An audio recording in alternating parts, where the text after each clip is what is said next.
المتحف المصري الكبير.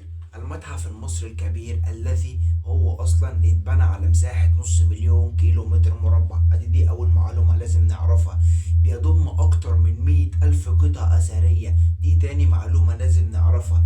منهم القطع اثرية اللي هم 100,000 قطعة اثرية، 5000 قطعة اثرية للملك توت عنخ امون، الملك اللي احنا كنا بنقول عليه واحنا بنذاكر مادة التاريخ واحنا في ثانوية عامة او احنا في تالتة اعدادي، الواد الصغير اللي مات عنده 18 19 سنة. بس الواد ده ساب، او الملك توت عنخ امون ده ساب شنطة اثار اكتر من اي فرقة موسيقية تعملها، حتى فرقة حسب الله. تعرف اصلا ان المتحف المصري الكبير والجديد لما جه اتبنى على مساحة نص مليون كيلو متر مربع. يعني انت لو داخل تجري جوه القصر الفرعوني او المتحف المصري الكبير انت محتاج تاكسي عشان تعرف تخرج منه. شفت كل المعلومات دي بتضم المتحف المصري الكبير.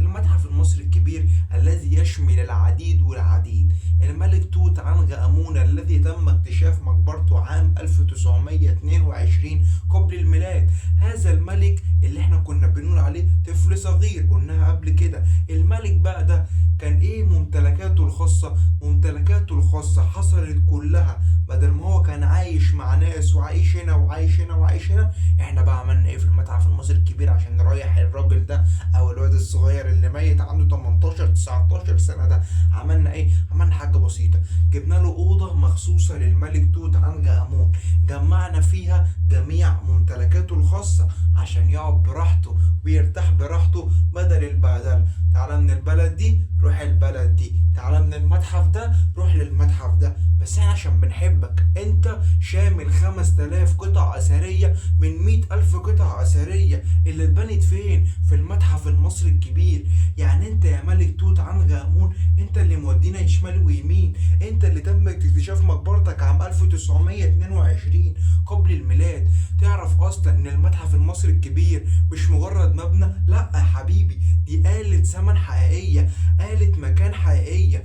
جميع البلاد الأوروبية جت النهاردة عشان تشوف بلدك بتعمل ايه. يا إلهي من العظمة، أنا كنت شغال في هايبر جنب رئيس البرتغال، كان قاعد في الفندق اللي جنبينا، محدش عارف يخرج. رئيس البرتغال جه، رئيس أسبانيا جه، رئيس إنجلترا جه، ناس كتير تيجي تشوف بلدك ماشية ازاي. دور عالمي النهاردة من الإعلام، دور إعلامي من الإذاعة والتلفزيون لنقل الجودة دي عن المتحف المصري الكبير في الحاجة اللي احنا بنعملها. دلوقتي نحب بنشكر الاعلام بتاع مصر، وزارة الداخلية بتاعت مصر، على الاشراف في القطاع الجميل اللي احنا عاملينه. تعالى بقى نرجع لقصة المتحف المصري الكبير. المتحف ده مهم جدا جدا جدا، بيشمل حاجات كبيرة جدا للمصريين. اصلا المتحف المصري الكبير ده جنب الاهرامات، يعني الاهرامات جنبيها بايه؟ او الاهرامات بتبعد عن المتحف المصري الكبير بقد ايه؟ بمساحه 2 كيلو متر مربع. يعني انت وداخل المتحف المصري الكبير ايه اللي بيحصل؟ تعالى اعرفك. المتحف المصري الكبير مش مجرد كلام، ده اكتر واغلى كنز عندنا في الدنيا في مصر وجمهوريه مصر العربيه. فنرجع للنقطه اللي انا كلمتك عليها دلوقتي. المتحف المصري الكبير اصلا يا حبيب قلبي ركز معايا كويس، بيبعد عن الاهرامات بمساحه 2 كيلو متر. يعني انت وداخل باب المتحف المصري الكبير الاهرامات بتسقف لك، وده حقيقه. ليه؟ لان انت داخل اوسع ابواب التاريخ. ابواب التذاكر ان شاء الله هتفتح من يوم 11 او 4 نوفمبر للطلاب السعر ب 100 جنيه المصريين، لغير الطلاب التذكره ب 200 جنيه.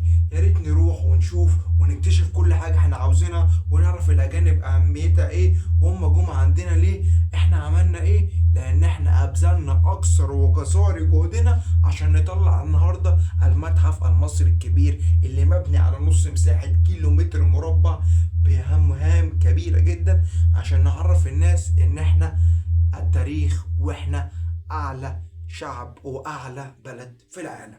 ما تنسوش الاشتراك في القناه. سلام.